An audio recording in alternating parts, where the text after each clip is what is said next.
Can you hear us okay? Can you hear us? Okay. All right. Well, thank you very much for coming today. I know some of you are new to our community, so I wanted to let you know we have the pleasure of having our mayor out every quarter, so thank you very much, Mayor, for coming and giving us updates and keeping us in the loop of what's going on in our community. So please give a very warm welcome to our Mayor, Tom McNamara.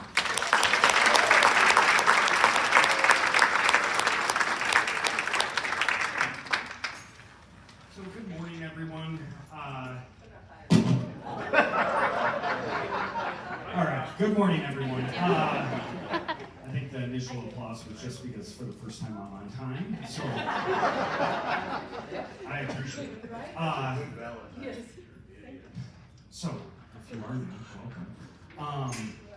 Thrilled to be with you. I am going to try to do this a touch differently. I was like, I keep coming here and I go over the main areas.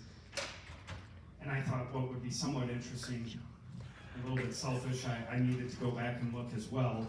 The last time I was here was October 17th. And I was like, man, there has been a lot that has happened since October 17th.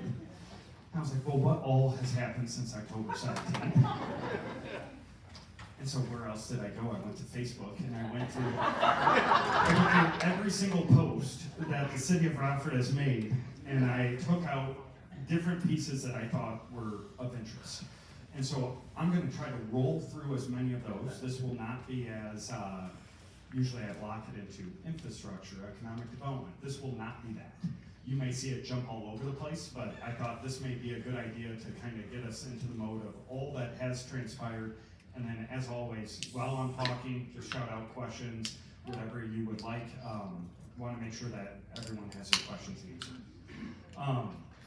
All right, so going back, we actually had, Stellantis was a thing again.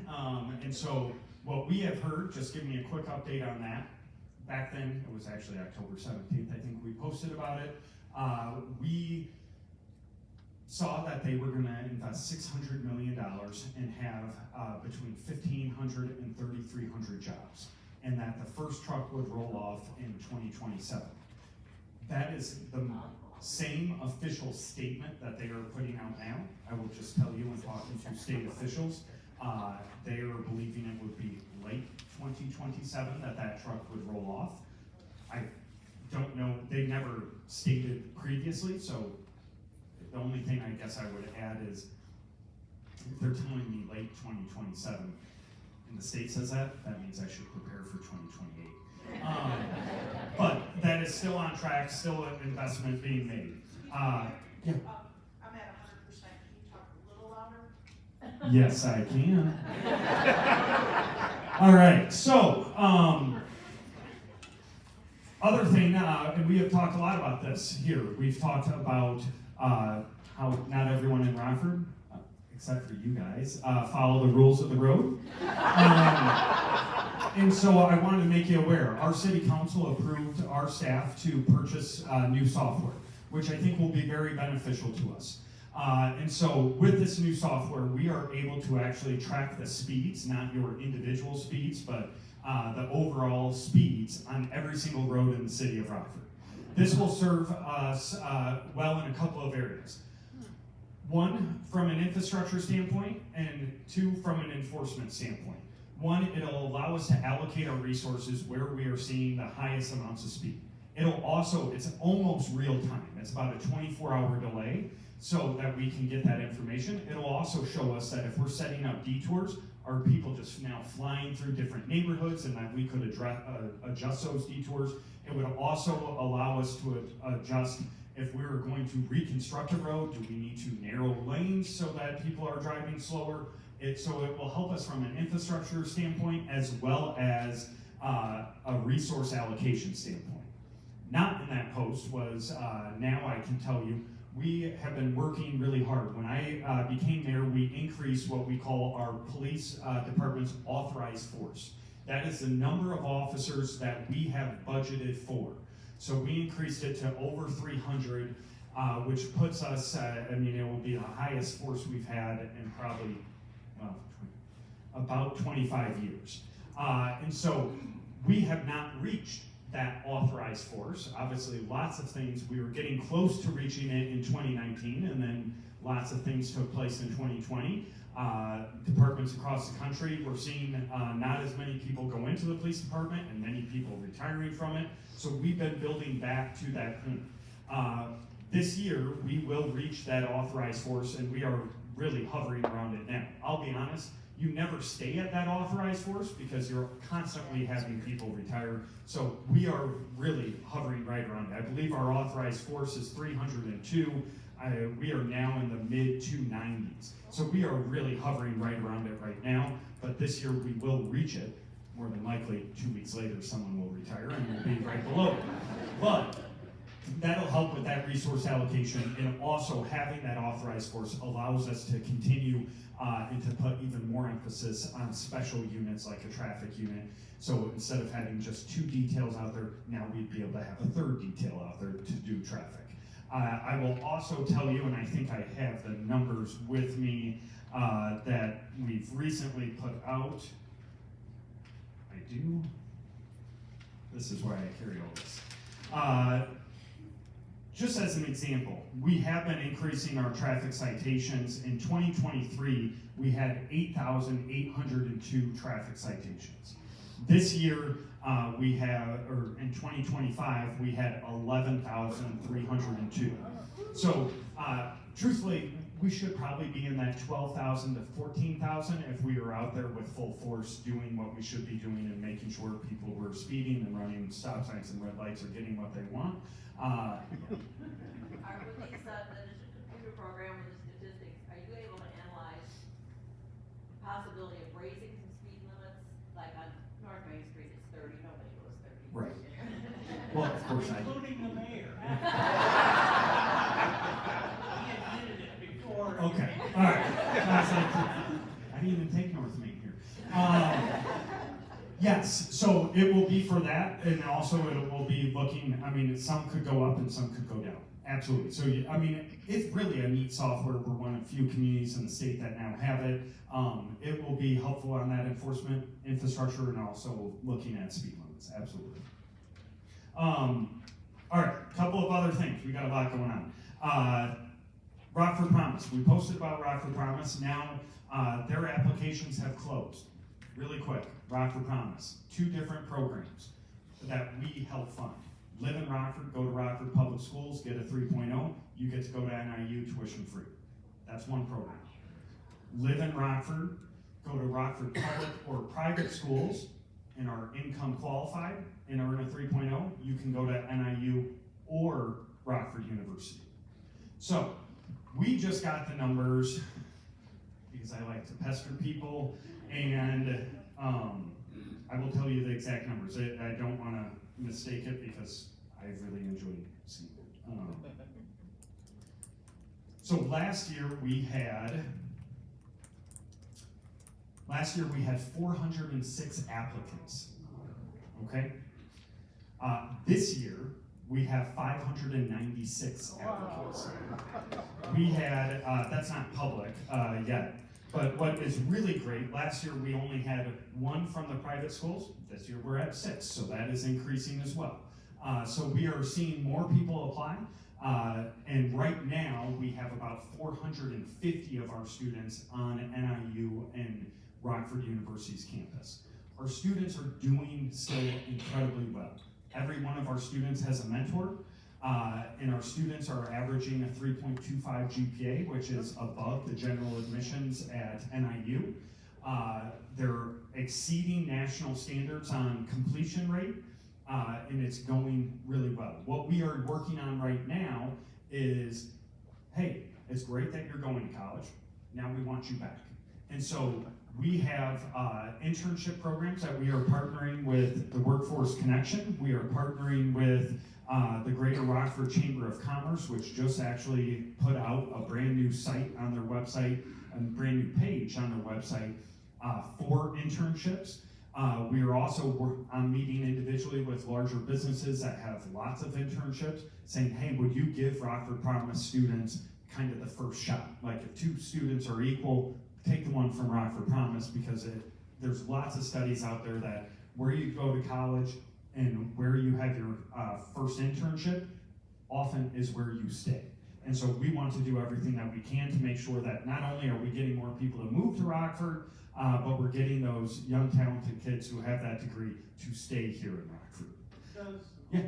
Does the Rockford Promise program include Rock Valley College as part of it? You were mentioning just NIU. Yep. So there is the NIU and the Rockford University. Those are two programs that we help fund. They absolutely have Rock Valley College. Rock Valley College, I didn't mention those numbers because we don't fund them and I didn't want to take credit. But they have 169 that have applied to Rock Valley. So Rockford Promise continually raises money to help fill those scholarships. So some people say, well, the city gave Rockford Promise money, they don't need to be out there raising. No, they are, they're wanting to expand it. Truthfully, Rock Valley College was the first college that we spoke to about getting into the program. I could just not get their previous president to agree to the deal we needed to have done. Their Howard Spearman, their president, is a fan of Rockford Promise, and he'd like to participate. We just haven't figured out the dollar amount that I'm willing to pay and they're willing to accept. And I'll just give you a little insight into why. And it's not, truthfully, it's not President Spearman, it's their board. About 60% to 70% of Rockford students can go to Rock Valley College for free now. Okay? So with their MAP and Pell grants, they can already go there for free.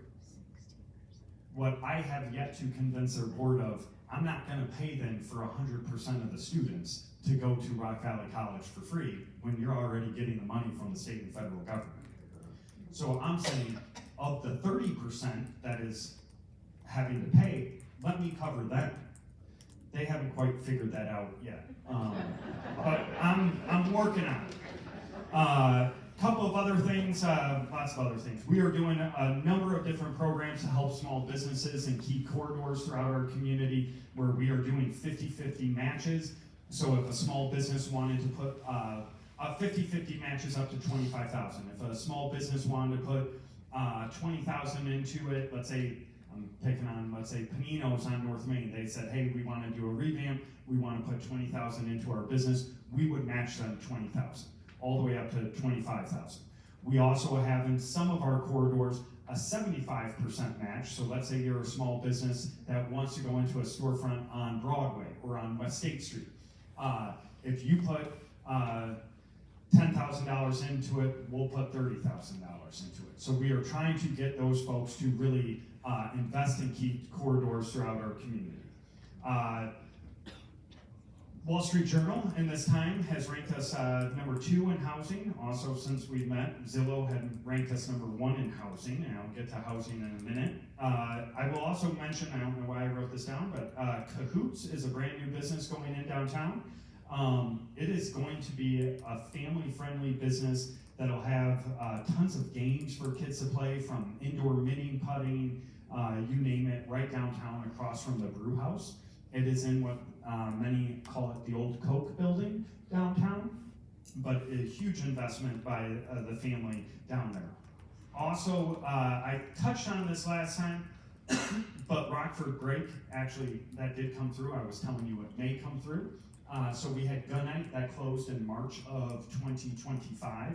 Then we had 4 individuals step up from Gun Night employees, and they created a company called Rockford Break. So I thought this was really important. One, they are hiring through the end of 2026. They want to get up to 150 employees with an average wage of $70,000. A, that's important. B, if Gun Night closed and no one took it over, their permits would expire, and no one else would be able to get a foundry permit to go there, and we would have 41 acres on the southeast side of Rockford that really, truthfully, in my lifetime, no one would be using. So it keeps that property being productive, and these 4 individuals have just done, thus far, a really good job. They're brand new into this. They are having lots of growing pains, but they have about $10 million worth of contracts. Their issue is getting the payroll and the working capital to get through this first year. So we are trying to do all that we can to support. Yes? For those of us new to Rockford, what is that business? Oh, thank you. Welcome.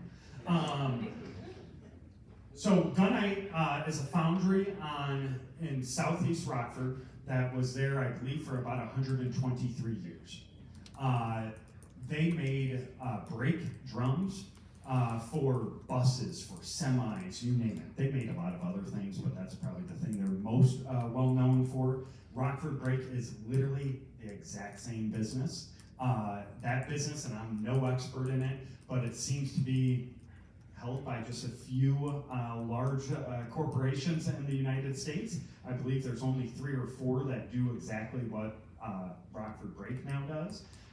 And Rockford Brake is incredibly competitive with their prices. So if they can get up and last through this first year, they will do very, very well. And we had to work, this was an interesting deal. We actually had to work with Senator Durbin at the federal level to get some laws changed, which he was able to help us with. We had to work at the state level with Governor Pritzker so that they could get some funding to help make this possible. And so it was one of those unique times that you literally saw everyone working together to make something happen, from the federal, state, city, and the county also helped. Last time we were in the process of hiring a new fire chief. We have a new fire chief. Her name is Rebecca Tile. She's phenomenal. She is going to be an all-star for a long period of time in the city of Rockford. She has served in nearly every capacity in our fire department. She may be someone good I should bring here and talk to. Our fire department's doing really incredible things. We have a mobile integrated health program that we are going out to individuals who probably not the proper term, but I would call our super users of 911, who are calling 911 300 and 400 times a year. And so we have a mobile integrated health program that actually goes out and says, hey Tom, you're calling a lot, you just called again, why don't we get you connected to a primary care doctor? Why don't we get you connected to mental health services? Why don't we get you connected to drug and alcohol services? So we're getting out there to help stop that next call. I will tell you, for the first time in more than 20 years, our EMS calls for service are down. Not down by a lot, they're down by just under 3%, but they have been going up 3 to 5% every single year. We right now are responding to about 34,000 calls for service. And so it's an incredible expense. I mean, obviously, there's the need. I'm not going to talk about that. I think we all want to make sure people are well, especially in times of emergency. But if you just think about the expense, you are putting about $2 million worth of equipment out on the road every single call. That equipment is doing wear and tear on your roads. You are putting about $600,000 of salaries out at every single call.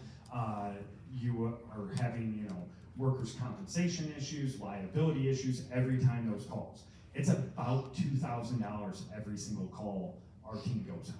So it is an incredible expense, and so we've been working really hard on figuring out ways that we can help reduce that. You will see a lot more education coming about when you should be calling 911, when you should not be calling 911. And I did not know how badly that education is needed, but they go on, I would venture to say probably 60%, if not more. Some would say a lot more. So I'll be generous and say 60% are non-emergent calls that they are going on. We did have a brand new historic preservation downtown. They took what many would call the Tuitt building, which is now called the New State building.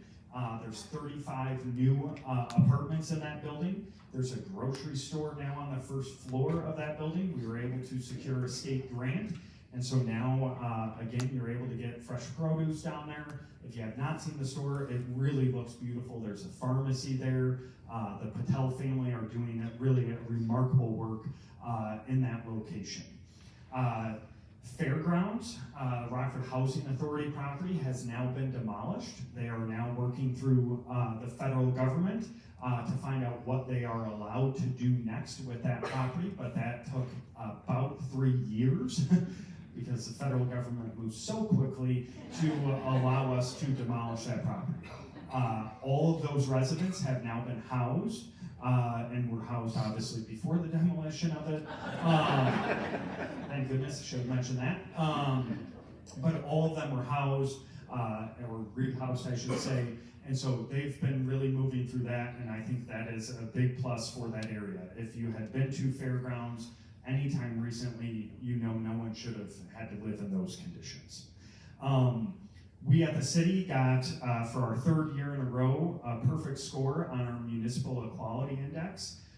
This is an index that they rank all municipalities throughout the state on how you're treating your employees, but also how you're serving the community. When I became mayor, we ranked a 59 out of 100, and as Maximer, I certainly know that a 59 is failing. But we now are 100 out of 100. So it doesn't mean that we're there yet. We have a long way to go. We also approved 2 major things since we last met. One was our budget. We approved our budget, I believe it was in November, or no, it was late over. It was approved in December.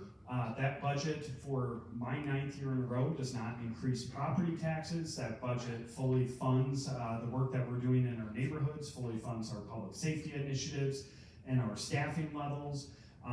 We remain low on our staffing levels at the city of Rockford. We have about 1/3 less employees than all of our comparable communities. Our team is doing an incredible amount of work with a lot less people. But I think it's really important that we continue to not increase property taxes. We also approved our capital improvement plan. So last year I said, hey, we approved the largest capital improvement plan in our city's history, and we did. It was $96 million. We did more than 490 unique construction projects.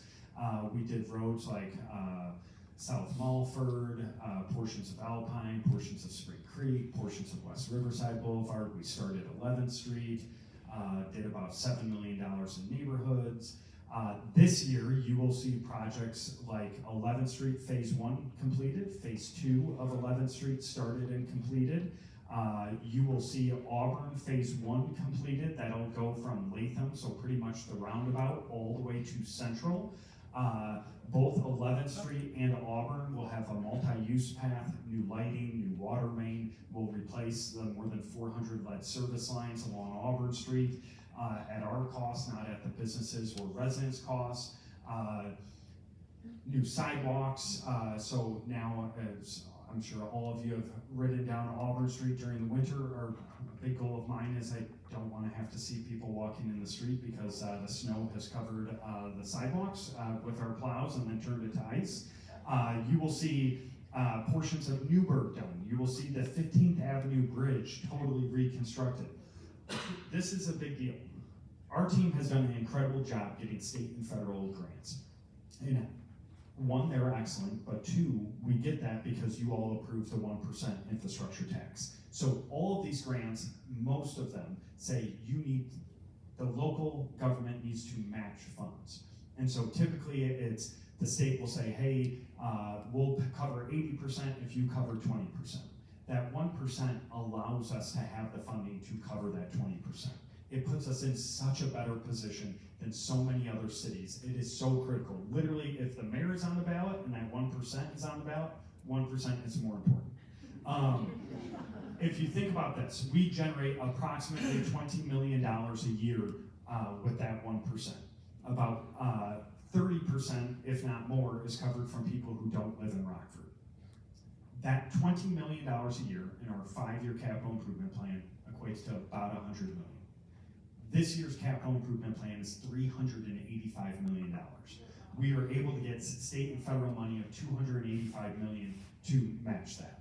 The 15th Avenue Bridge is like the epitome of it. We got $15 million from the state and about $4 million from the federal government. And I know all of that is our money, I get that, but there is no local tax dollars going into that. That is really unheard of to have a bridge being replaced with $0 from that locality. Yeah. As long as you're talking about bridges. Yep. What's on the agenda for the Winnebago Street bypass at Decker Shed? What is on the agenda for the Winnebago Street viaduct? I don't know off the top of my head, Ms. Roby. I don't know that. I will find out. And then another thing you can write down is in front of the courthouse, that's the worst road in Rockford. Yeah, so that will be done. If you didn't hear, in front of the courthouse, worst road in Rockford, I'd say one of the worst roads. I'll one up you with some. We have a lot to choose from. But that will be done, so they're doing an entire reconstruction over there with the courthouse. They're putting a new domestic violence court in there. They're doing a whole host of public safety building changes. That will be done. Those are my priorities, because I use them. I know that. I know that. And the viaduct is really bad. I used to know that off the top of my head. I'll get that to you. Also in this, there's $8 million going to neighborhood streets. You'll see Church Street, finally, because of the state, being switched from a one-way to a two-way. You will also see, or one other thing, or a couple other things, and take any questions, is stepping stones kind of flew under the radar. They're doing amazing work. They just opened up the first new construction of mental health beds. They did 10 beds, which is really phenomenal. I mentioned Zillow. We also have a new superintendent coming in June. His name is Larry Huff. He comes from Elkhart, Indiana. I have had the opportunity to speak with him on the phone several times, text with him several times. In his contract with RPS, he will be here 12 days before he starts. And so we have several meetings coming up with him. But thus far, I mean, I don't know really how he is, and I don't think anyone here does, but he seems very good. He's saying the right things. He's eager to be here. I think he's already secured a property here, so he is very much bought in. Slagmatic on Southeast Rockford did a huge expansion of nearly $8 million, hiring an additional 20 people. And then a couple of really recent things. This week, we were really fortunate and hosted the AHL All-Star festivities. Huge deal. First time AHL has been in the Midwest in nearly 40 years, and they chose Rockford. I will tell you, I had the opportunity to go both Tuesday and Wednesday night. Had a 9-year-old date on my Tuesday night. Just want you to know she did great. She had cotton candy, 3 brownies, 2 things. I went home and went right to bed. I guess she did not. It honestly was beautiful. We have spent a lot of money on BMO, and it just shined. I mean, if you have not been to BMO recently, you've got to go. It's really the same envelope, but everything inside is different. It really looks stunning, and it really highlighted Rockford so well. The crowds were packed. I had the opportunity to talk to the president of the AHL, Scott Housen, and he said this was the best AHL festivities they've had in years. American Hockey League. So we have the Ice Hogs, they're part of that. I'm so sorry. I also talked to Danny Wirtz, who owns the Blackhawks, and he is just floored. And that's a big deal because we sold the Ice Hogs to the Blackhawks first year or two I was mayor, and it's really worked out. All of our biggest concern is I think it was a 15-year deal. We want to make sure that they sign up again, and I literally just had time to just sit and talk to him in a more casual format. And he was like, we can't ask for anything more. He was like, look at this place compared to what it was. So all of that was really wonderful. A couple of other things, we were working on developing a senior center. You may have seen that in the news. That was fun.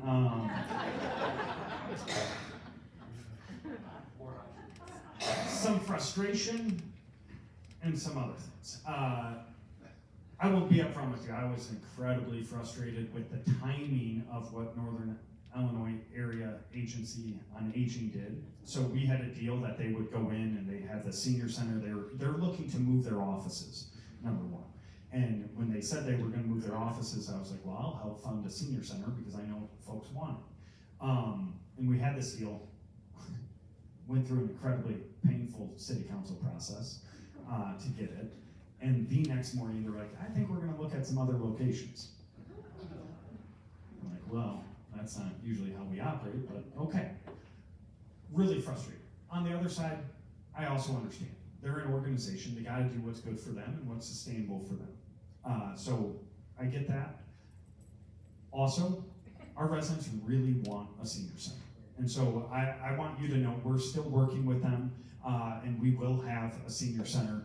I think a good thing that has come of all the publicity around it, there's a lot of groups who are partnering and wanting to serve seniors, and we've been able to connect them with NIA so that I think there'll even be more resources now at wherever they open their location. They are looking right now, they have not finalized anything, but they are looking at what I would call the former Illinois Bank and Trust building across from Don Carter on East State Street as a potential location. There's some others that they're looking at as well, but I said, hey, why don't you guys pick where you're really gonna go, and then we can start talking. News Tower downtown, Rockford Register Star building. We did a development agreement there that will have, I believe it's 85 new residential units with a restaurant on the first floor as well as retail on the first floor. That's moving forward. We did an agreement with a watch factory. That will be, I believe it is 23 or 25 residential units at the watch factory. Also, the Chamber of Commerce. Where's the watch factory? Oh, thank you. Where is the watch factory? Watch factory, the UW sports facility. If you know where that is, there's a building that is boarded up in the middle of their parking lot. That is the watch factory. That building, truthfully, has been a major priority of ours for a lot of reasons, but at one point, an administration knocked down a portion and has made it more difficult to renovate. So we got a group that will do it, and I think it will turn out really wonderful. And then we also approved a letter of support for senior affordable housing on the river down at South Main. Can I ask, Wesley, when will this broadcast show? Beginning of next month. Perfect. All right. So on Tuesday, there's going to be a press conference about Barbara Coleman. So I'll give you an update on that. So now I can't get in trouble with that. So we did a development deal with a company called J. Jeffers out of Wisconsin for Barbara Coleman. If you're new to Rockford, Barbara Coleman is on the banks of the river on the southwest side of Rockford. This campus is about 22 acres, 25 acres, 26 acres, thank you. Let me just get Mr. Bovee up here. 26 acres, been vacant for more than 20 years. It's really a shame, in my opinion. I mean, if you think about it, all the young people, all the businesses, anyone who's going up and down that street, and we've owned it as a city. It really says, hey, we just don't care about this area. So we did a development agreement with J. Jeffers, who has a good and long track record of development similar. They hired a company called ENC. ENC was not meeting their requirements to get the job done, and they wanted to change horses. ENC obviously did not like that, and so they are stuck in some contractual dilemmas. And those dilemmas have had federal mediation to them, and nothing has come of that. J. Jeffers has now paid all of the liens on the property except for those by ENC, so all of the local contractors have now been paid. And they go to federal arbitration, I believe, in end of this summer, which really stinks because you're not going to see anything done. And so I am not the most patient person and has been very frustrated with it all.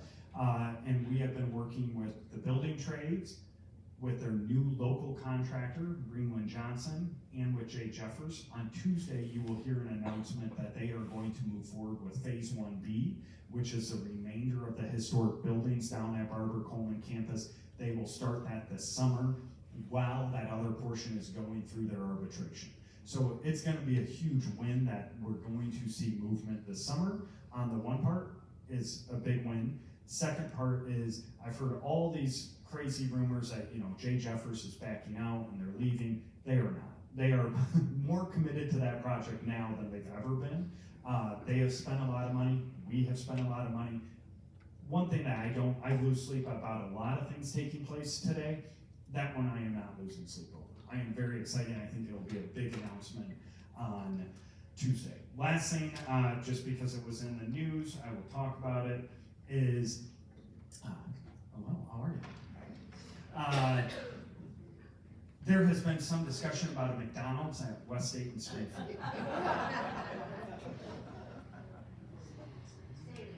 There has been, okay, there has been some discussion about a McDonald's going to Westgate and Springfield.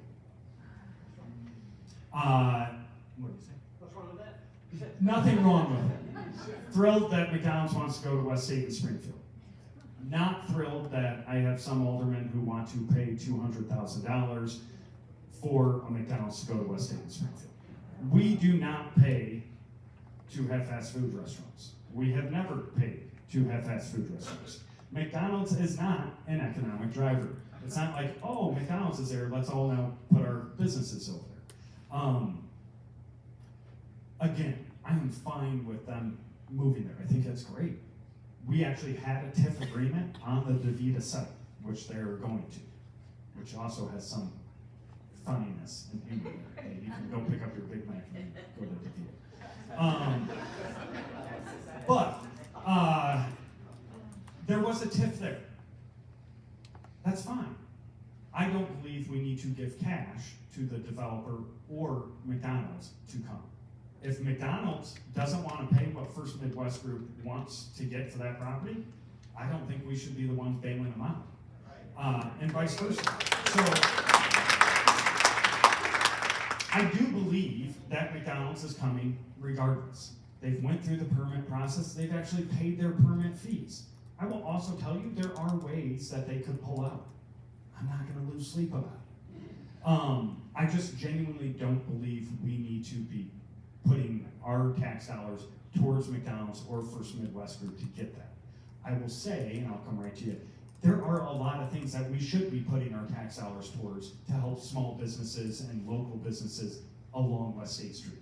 And I am all for putting that $200,000 or even $500,000 towards helping local businesses move into West State Street. But I just don't think that McDonald's or First Midwest. Yeah. Just a quick question. Is it corporate or is it a franchise? Yeah, good question. Is it corporate or is it a franchise? So my understanding of that is it would start as a corporate and then it would be franchised out. It would be to a local individual who I know well, great person, also owns 35 or 40 McDonald's. I don't think they need the $200,000. And I'm happy to take any questions about anything you want to talk about. Yeah. What? That is right near where the funeral home was, I believe on the other side of the street. Yeah. Talk about police and having almost finishing. What about crime and violent crime? Oh. And how are you dealing with people who are here? Yep, great question. And how are people here, what? Okay, there's two different questions. What is the question? So, question is, how are we doing? I talked about police, but I didn't touch on crime. I should have given you our new numbers. In about a week and a half, we're going to do a press conference. You will have these numbers before they do. So, we have our 2025 stats. Violent crime was down 16%. These stats compare 2025 to 2024. Understand, from 2017 through 2024, we're down 40% in violent crime and about 34% or 20, I'll say 29%, so I'm right, in property crime. These are 2025 compared to 2024. We are down 16% in violent crime. We are up 3% in property crime. We are down 18% in aggravated assaults. We are down 11% in robberies. We are down 31% in shots fired. We had the lowest number of homicides that we have had in 20 years. I told you the citation numbers. The area that I see the biggest concern, I mean, obviously any homicide is a big concern, so that's what I want to say. Auto thefts, they are up exceptionally high. They are up 25%. There are two big drivers of this. One is we live in some climates that every once in a while, some of us, including myself, like to have my car a little bit warmer than it is every morning if I didn't warm it up. People warm up their cars and leave them and the keys in them, and they just, someone really likes that car and doesn't want to pay for it, so they steal it. The other issue that about half of our auto thefts come from are Hyundais and Kias. So they had a manufacturing issue with these that you can steal these incredibly easily. Like me and any one of you could take a Hyundai and a Kia. It's online how to do it. It is a game. It is a game for these folks on how to do it. I mean, my true opinion is, and I've stated this to Hyundai and to Kia and to our chief and to our legal counsel, is I think we should actually sue Hyundai and Kia to get our police resource dollars back, because they continue to have this out there, and it is genuinely, it is a game. Like, you will see online that kids are playing these games of how many Hyundais and Kias can you steal, and it's very easy to do with the USB port. So it's really frustrating. Second part of that was, how are we handling people who are here illegally?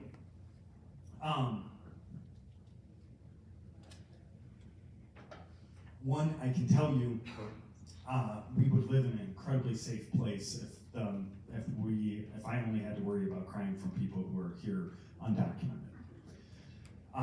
They are not the driver of our violent crime. They actually commit a very low amount of our violent crime. In the city of Rockford, we follow the state of Illinois' Trust Act.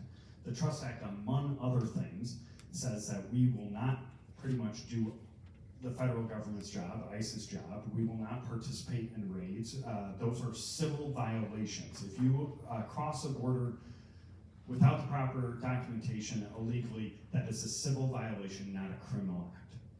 Now, if someone who is undocumented commits a violent crime, a criminal act, we will use every police resource we have to make sure that we hold them accountable and catch them. But my feeling is we pay local taxes, state taxes, and federal taxes.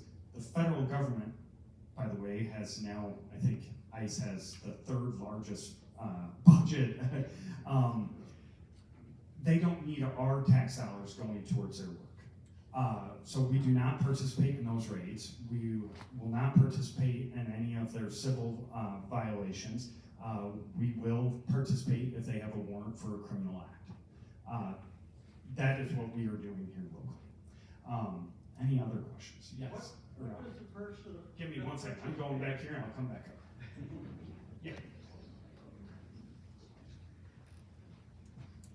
On Charles Street, you purchased a strip mall, to stop the flood zone Yes. area. Yeah. The buildings that are still there, are they still considered in a flood zone? Really good question. So on Charles Street, we purchased a strip mall that was in a flood zone and was flooded frequently. Are the other remaining buildings there still in the flood zone or at risk? We did purchase it. We also helped pay for the moving expenses of those businesses there and offered that relocation assistance. The buildings that are still there, I can't tell you off the top of my head if they're technically in the flood zone, but they're not the ones that have been dealing with all of the water during those storms. But I can find out and I can get back to the team here. But the ones that are still there have to claim for flood zone insurance, is that correct? The question was, do those buildings that are still there have to pay for flood zone insurance? I don't know that off the top of my head. I can find out for you, yes. Can you give us an update on the status of the whole Mercy Health, Rockford Health System?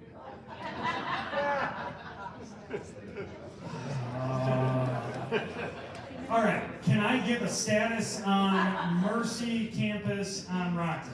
Yes. Yes, I can. Do you want to? So, there are wonderful people who work at Mercy Health. Javon Bay is not one of those.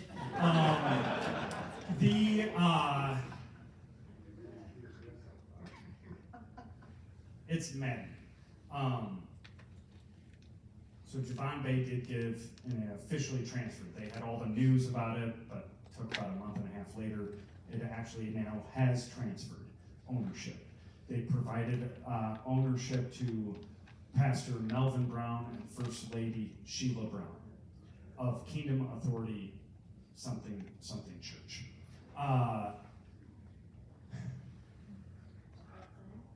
Both are fine individuals. I have nothing against either of them as people. Neither of them have any experience in redeveloping anything, nor do they have any money or ability for building a capital stack that you would need. That property is over 650,000 square feet. It would cost just to keep everything moving, lights, heat, safety, snow removal, about $1.485 million a year. I don't know if they have enough money to cover the insurance for that property. So I am incredibly frustrated with Javon Bay. I am not the happiest with how they have transferred the ownership and who they transferred it to, not because of who they are, but because of the lack of experience and money. With that being said, I am also a realist, and this is a hand I've been dealt at this time. And so I have had a lot of conversations with Pastor Brown. Next Tuesday, I am meeting with a group that they have hired to help consult them on this property. I don't have incredibly high hopes, but keeping an open mind for those conversations. What I have told them is, they keep telling me, well, this is a community project. I said, well, the community didn't take on this building. You took on this building. I said, I know, I spoke with Mercy. I don't want to give all their names. I brought other health systems, other mental, behavioral health systems, our public schools, our YMCA, community foundation. I brought about 12 groups together to look at this. And if we took it on, we would have asked Javon Bay from anywhere between the property for $1 and $5 to $10 million to begin this process. They did not do that. I even told them to do that.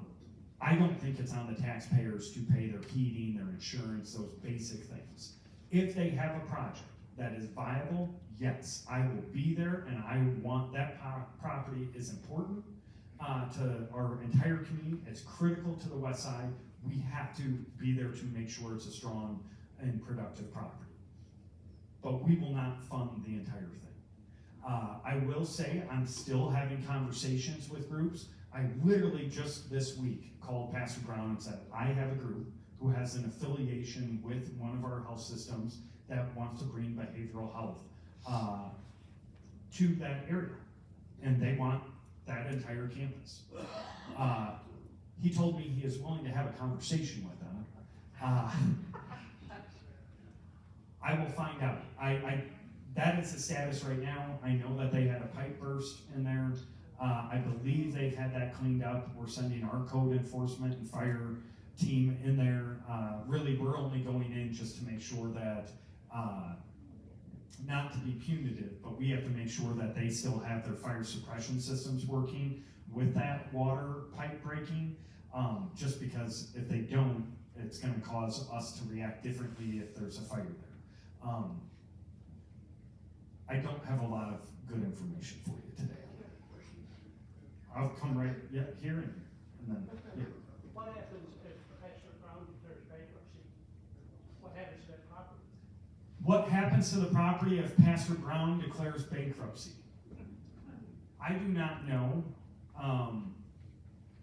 my gut tells me as it reverts back to Mercy ownership, because he is not allowed to sell that property for 5 years, is what he told me just this week. I mean, the deal he signed, I don't think an attorney reviewed it on his end.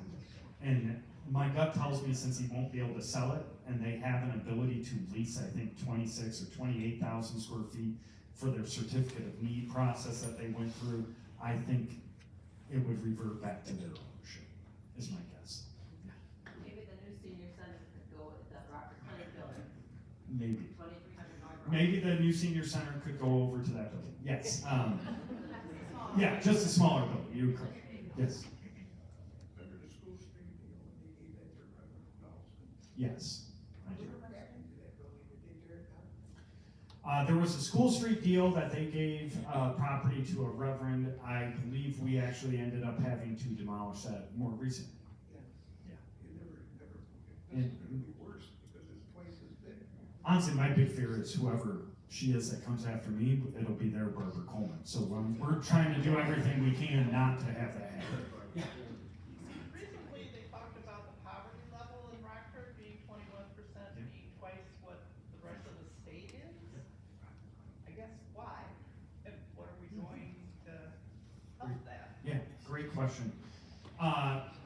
Stated the question was, recently they saw that the poverty level in Rockford was at 21%, which is nearly twice the average. And what are we doing? Why and what are we doing?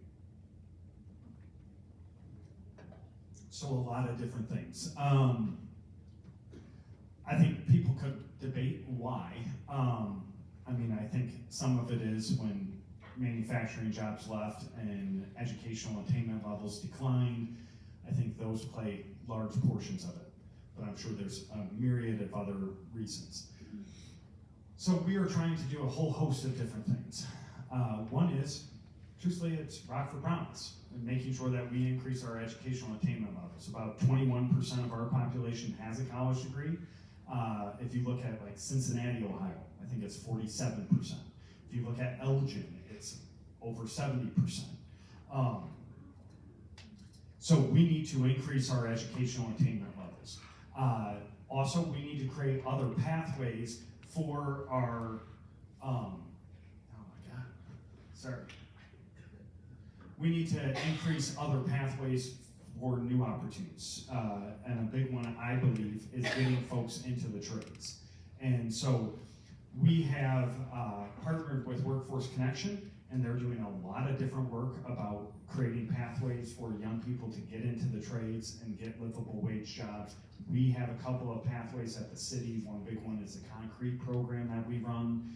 I'm actually meeting with the Northwest Illinois Building Trades Council president to find out if there's another pathway that we can create, because our students, it all kind of flows, in my opinion, from trauma at a young age to education to not having the opportunities due to those first two.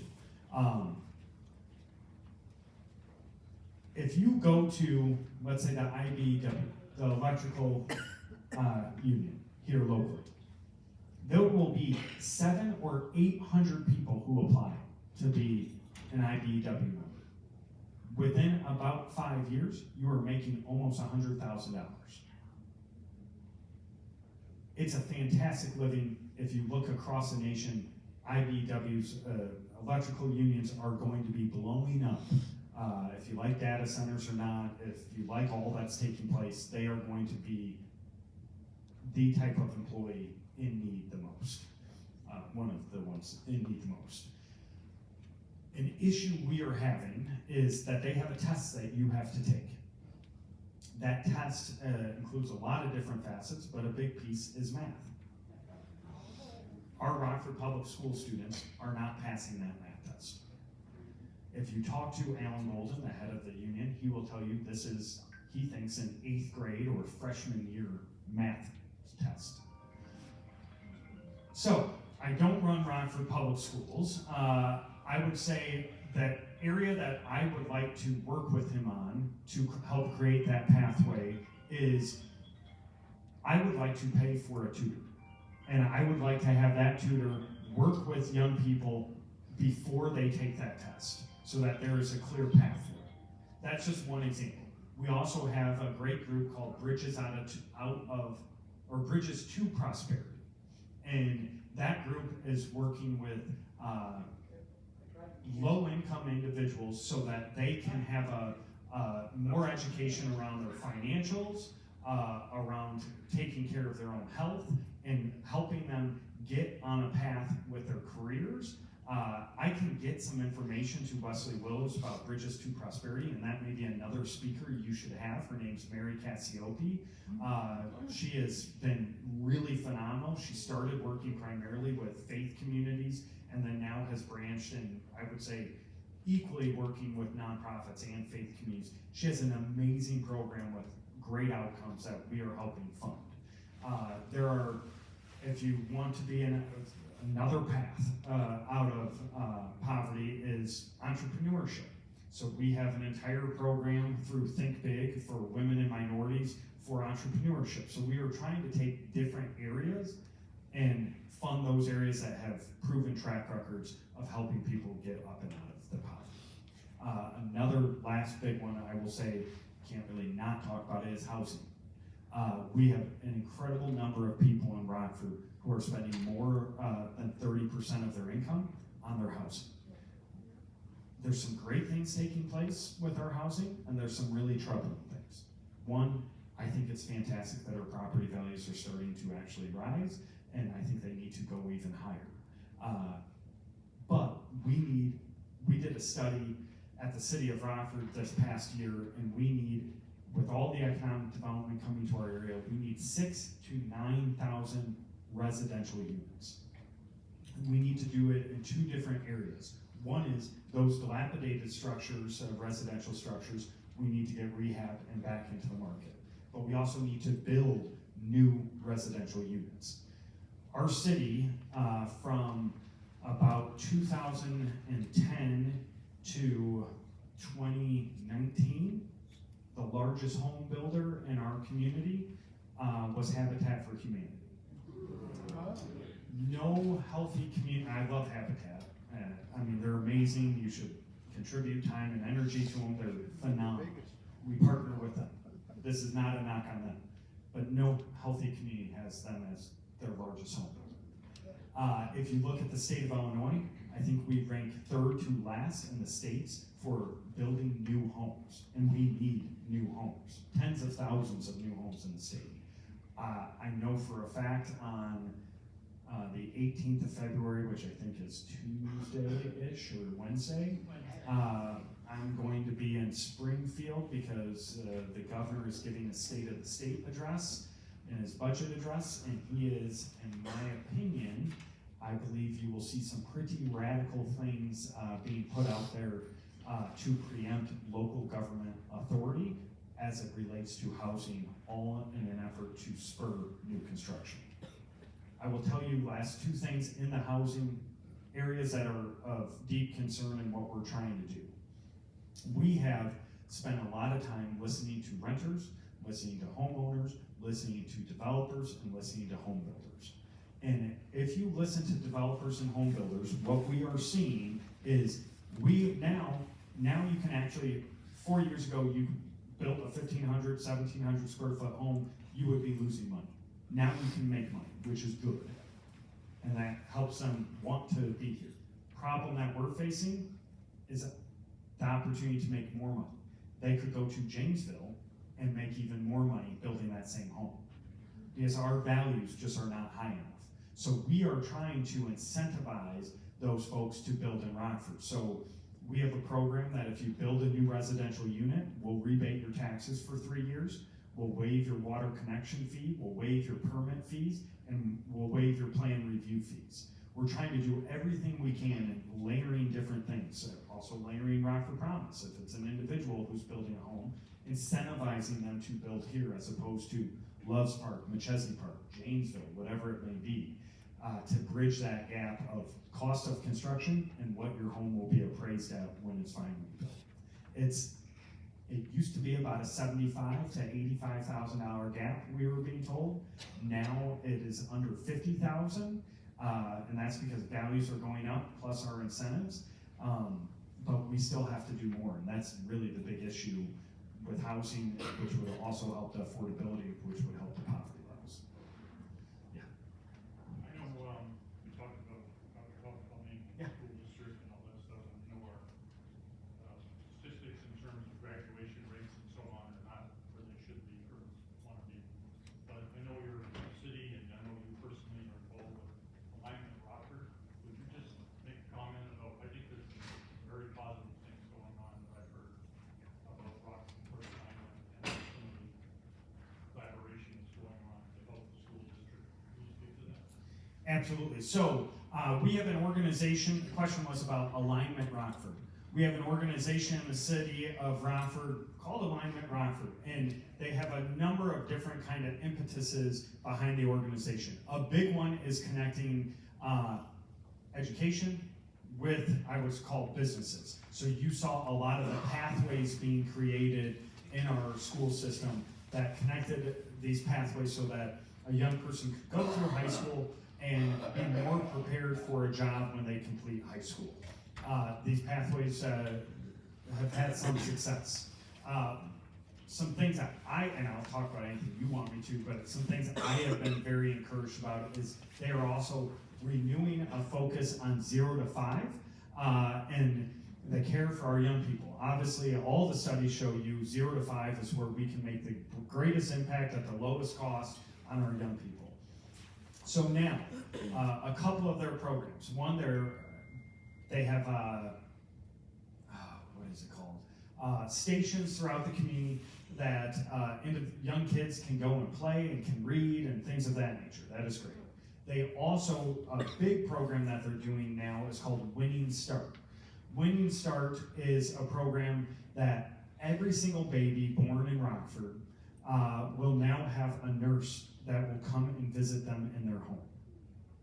This is a huge effort, proven effective across the country, that no matter your income, you can have a nurse come in and they'll bring really wraparound services to your house at that young age. Is there a program you want me to touch on? They have multiple. Well, I mean, that early childhood thing, I think it's so critical. From what I understand. Yeah. And I think a lot of times people don't realize that, in those first 5 years, you're not ready for, there's so many kids in our community because of poverty. Kids just aren't ready for Kindergarten. kindergarten. Yeah. And I think there's a lot of effort going into that. I think it's very exciting and a very important part of what we're doing. Yep. A lot of organizations are moving in that way. We're stepping up. Absolutely. So was stating that 0 to 5 is so critical and that there is a lot of exciting work taking place in our community around that with a lot of different partnerships. If it's Alignment Rockford, if it's City of Rockford, if it's the United Way, if it's Rockford Public Schools. I will say, I do think really from 0 all the way through 18, there is a lot of exciting things taking place around education in our community right now. I mean, everything from what the Boys and Girls Club is doing over on Kilburn Street, to Alignment Rockford, to the Winnebago County Health Department, to Rockford Promise, to the Excel Center, to Rockford Public Library's online high school degree program. I worked with Dr. Jarrett, Patty Lynott, and I think Julie Bosma at United Way, and maybe Emily Klonicky at Alignment Rockford to do op-eds in the Register Star, and I was urging them because there's so much going on, you can't fit it in a 600-word op-ed. So I asked each one of them, could you touch on what your organization is doing? Because I really think we need an education summit in Rockford that would show people everything that's taking place all the way from birth to 18, 19 years old. But there is a lot of good things. A lot of promising starts to a lot of organizations and their efforts. Any other questions? Yeah. Riverside? Yeah, what happened to the grocery store on Riverside? I think he may have went to jail. That was Jet Foods, I believe. That was a couple years ago. We stated that if you wanted to bring a grocery store, we'd offer you, it was $1 million. They never got off the ground. He had a whole host of, I don't want to say that they were criminal violations, but he had a whole host of concerns that came out like 6 months later in the Chicago suburbs. So that deal's dead. I will tell you, we have shown that space to a couple of different businesses just in the last 5 months. One thing, and I'm not saying this will happen, but I would not be opposed to it, is we have one of the best BMX tracks in the nation here in Rockford. It has the highest membership of all of the BMX tracks in the nation here in Rockford. That BMX track is also outdoors. It cannot be used when it's raining. It cannot be used in temperatures like today. A lot of communities have indoor tracks. And that could be something I think we need to be a lot more creative, and I can't always get my council to agree, but be more creative with some of these large big box stores. They're not coming back. I mean, I hate to be that person, but they're just not. We're buying things online. There's also the push for more local and more intimate shopping. If you are going to a place, I just don't see those places coming back in the same way that they were. And so I believe we lost out on a deal at State Street in Mulford with the big Kmart that was there. We would have had 4 new businesses, new sidewalks, a park there. We lost out on that because council didn't want it. But we are trying to get more creative to find new uses for those. I would say like creativity, like you see the folks over at Village Green started. I mean, having local people who want to create really a food, they probably heard me for saying this, but like a food court atmosphere that you can go and you can have multiple options. Village Green may not come back, but that could be a great resource for the neighborhood and for the community, making a parcel productive again. Any other questions? Thank you for coming. Appreciate it. Thank you for letting me be here.